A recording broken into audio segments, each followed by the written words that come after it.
Tuntaskan kemiskinan cita-cita, rintangan menggentarkan dirimu.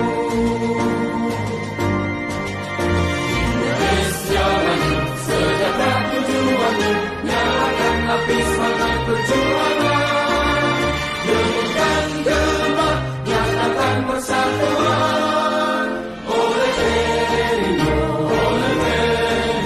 jayalah Indonesia.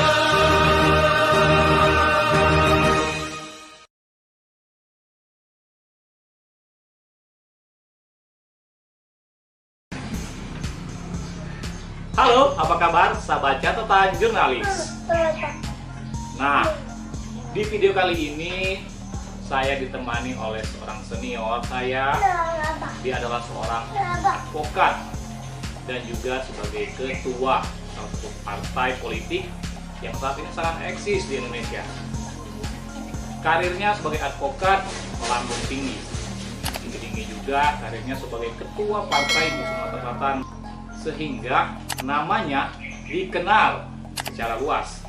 Meskipun beliau adalah pendatang baru sebagai ketua partai, tapi dia memiliki sebuah tujuan dan visi misi yang sangat bagus dan memiliki semangat baik untuk membangun Sumatera Selatan menjadi lebih baik lagi.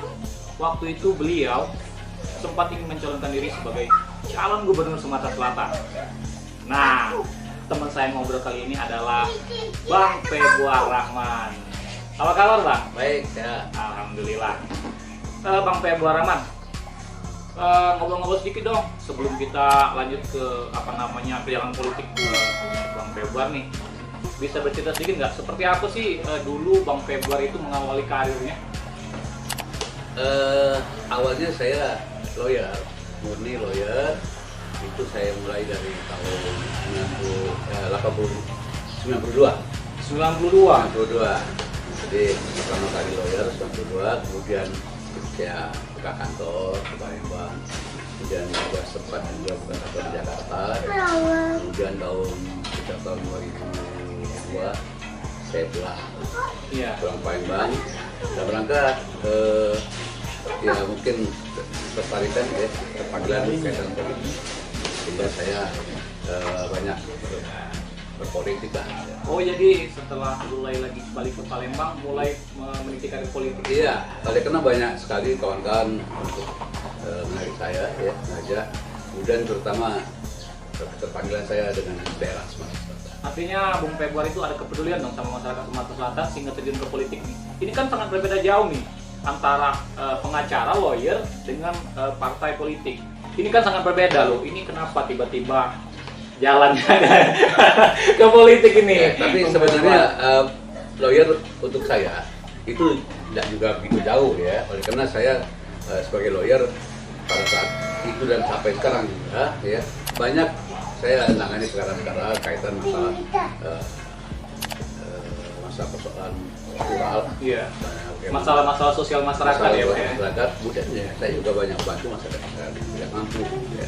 Nah, dengan banyaknya saya membantu masyarakat yang tidak mampu mencari keadilan, saya berpikir bahwa ini harus diambil dengan kebijakan. Iya. Ya, kebijakan yang berpihak pada rakyat, ini baru bisa selesai. Artinya Bang Februar itu harus terjun langsung dalam pengambil kebijakan itu dong? Iya, makanya saya pikir itu. Jadi banyak persoalan-persoalan yang sebenarnya tidak bisa selesai dengan case by case, ya, dengan pengadilan, advokasi masalah hukum.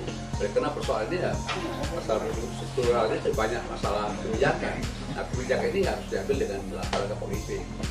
Ya, sehingga saya pikir saya harus terjun di dunia politik ya. Ya, jadi tidak bisa kita hanya cukup berkritik ya, kemudian ngomong keluar-keluar. Ya, kita harus berperan masuk bagaimana supaya bisa masuk ke dalam sistem ya. Sistem ikut serta membuat kebijakan yang berpihak pada masyarakat rakyat yang selama ini saya bela. Wah, luar biasa sekali. Oke, Bang Februar, ini kan sudah jadi ketua partai kan di Partai Perindo di Sumatera Selatan ya kan. Wah, waktu jadi lawyer aja namanya sudah kemana-mana di Sumatera Selatan ini, apalagi ditambah menjadi ketua partai di Perindo ini. Nah, ini boleh bercerita dong Bang, apa sih yang menarik perhatian Bang Februar sehingga ini kayaknya Perindo menjadi salah satu perahu politik saya untuk dalam ikut masuk dalam sistem dan mengenai kebijakan tadi. Jadi kenapa saya memilih Perindo? Saya waktu sebelum di Perindo jadi partai, saya banyak komunikasi dengan ketua umum dan Bapak Haritanu. Nah, cara pandang dia bagaimana membangun Indonesia ini itu yang buat saya tertarik. Dan kemudian satu lagi bahwa tidak banyak orang yang pembisnis yang besar ya, yang begitu sibuk masih memikirkan kondisi bangsa ini ya, bagaimana ide-ide dia membangun Indonesia yang tidak pernah berpikir hanya untuk kepentingan dia, bagaimana dia berpikir berkontribusi untuk kepentingan masyarakat ini. Nah itulah yang membuat saya tertarik, saya harus bergabung di Partai Perindo. Sehingga alhamdulillah ya Bapak Haritanu juga percaya dengan saya, sehingga saya diminta untuk memimpin Partai Perindo di Sumatera Selatan. Wah, luar biasa sekali. Sejauh perjalanannya nih Bang, ini kan Partai Perindo ini merupakan salah satu partai baru nih. Tentu kan ada pasang surut nih. Gimana sih waktu itu mungkin perjuangan dari Bang Februar ini untuk menunjukkan bagaimana bahwa Perindo ini bisa dikenal di masyarakat, khususnya di masyarakat Sumatera Selatan? Partai Perindo ini samping memang dia punya program secara partai, kepartaian ya. Jadi Partai Perindo ini punya program banyak sekali. Bagaimana program yang benar-benar di samping memang efeknya mengenalkan partai, tapi memang tujuan bagaimana supaya keberadaan Partai Perindo ini dapat diterima manfaatnya oleh masyarakat. Ya. Seperti bagaimana kita punya gerobak yang kita berikan pada UMKM, kemudian ada kegiatan sosial lainnya. Nah ini semata-mata bagaimana berkontribusi terhadap masyarakat ya, partai ini. Di samping memang bagaimana supaya masyarakat juga ikut mengenal dan tertarik. Tapi awalnya ya tidak ada lain ya Partai Perindo bagaimana membangun Indonesia ini supaya lebih baik. Lebih baik lagi. Wah luar biasa sekali. Di Sumatera Selatan ini Bang, kan banyak nih kompetitor partai politik yang kemarin juga mengikuti di pesta demokrasi pemilu 2019 kan. Sekarang Sumatera Selatan sendiri sudah menancapkan bukunya di kabupaten kota di berapa banyak kira-kira termasuk di provinsi? Kita di pemilu 2019 kemarin itu ada 17 DPRD kabupaten kota, kemudian 3 di provinsi. Memang hasil itu ya kita bersyukur ya, tetap ada hasil, tapi belum maksimal.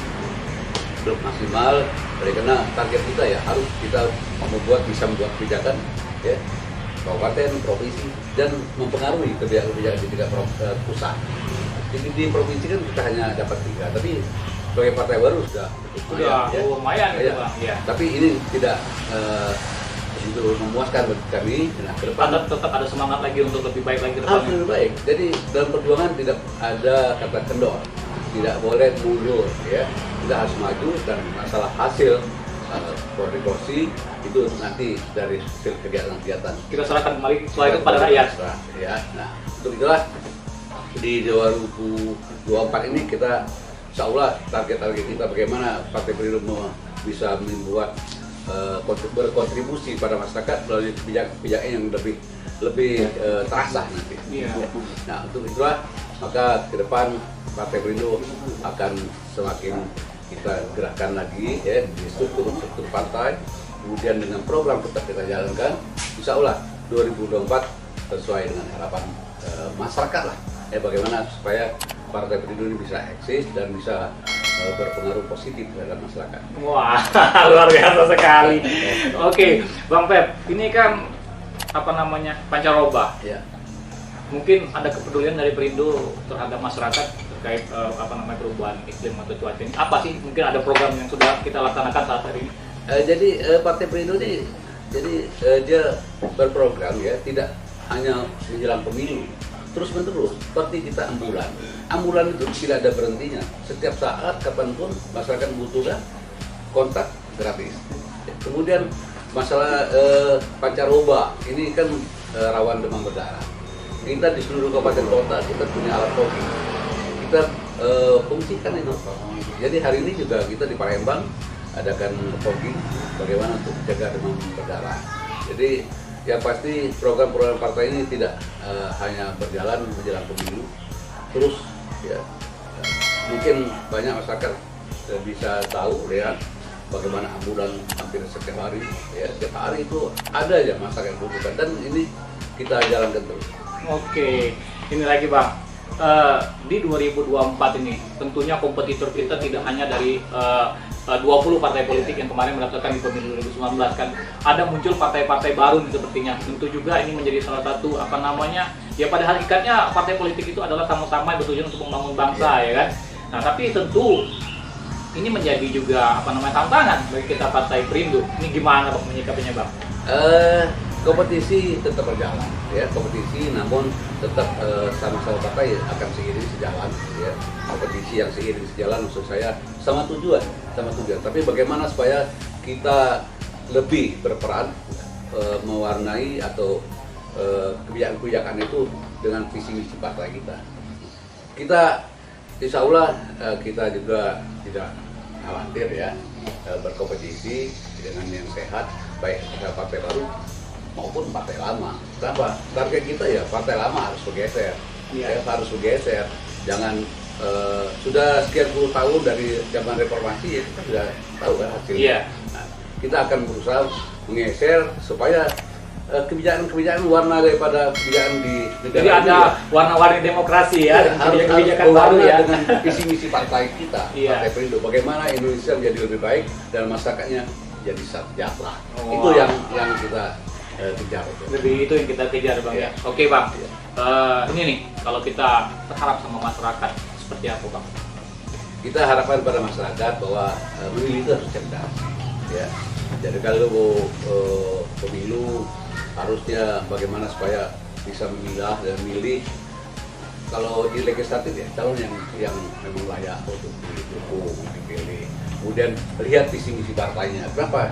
Anggota-anggota DPR itu tidak akan lepas dari visi misi partai. Dia buat misi bagaimana misi partai ini bisa berjalan, sehingga masyarakat harus bisa juga baca bagaimana visi partai ini, bagaimana misi partai ini, tidak memilih benar-benar cerdas.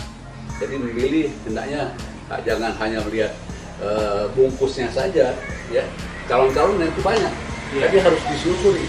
Ya, siapa ini? Seperti Februari Rahman ini siapa? Track recordnya apa? Nah itu harus jadi dasar masyarakat untuk memilih ke depan. Begitu pula dengan pilkada.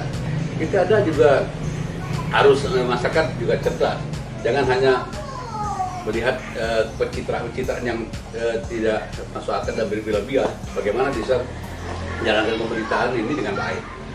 Makanya insya Allah Partai Perindo dengan program-programnya, ya kita siap berkompetisi, siap bersinergi juga dengan partai-partai yang lain, baik baru maupun lama, tapi ingin kita untuk menggeser posisi partai lama menjadi posisi yang mereka. Luar biasa sekali. Kasih semangat dulu nih buat Partai Perindo nih.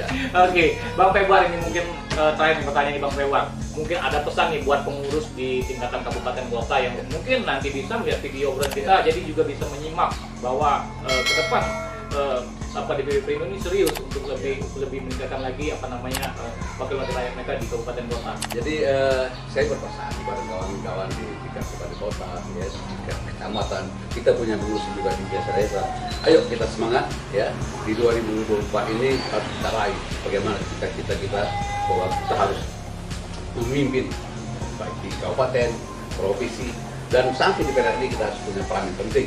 Sehingga dengan begitu tidak mungkin kita bisa raih dengan berleha-leha, bersantai-santai. Ayo kita kerja keras ya untuk membangun struktur partai, kemudian ayo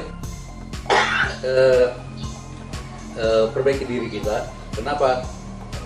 Jalannya nanti politik itu sebenarnya tidak lepas daripada bagaimana kepribadian daripada tokoh-tokohnya. Jadi untuk itu kawan-kawan, untuk mari kita perbaiki struktur partai kita sehingga benar-benar cita-cita kita di 2024 itu akan tercapai. Oke, luar biasa sekali. Nah, sahabat catatan jurnalis, pemilu memang akan dilaksanakan pada tahun 2024, tapi motor politik di tahun 2021 ini sudah mulai bergerak. Tinggal masyarakat yang menyikapi dan dapat cerdas dalam memilih pemimpin ataupun wakil rakyat yang akan dipilih ke depan. Saya Riza Palevi dan Bung Februari Rahman, terima kasih dan sampai jumpa. Sampai jumpa. Terima kasih, Bung Februari. Aduh.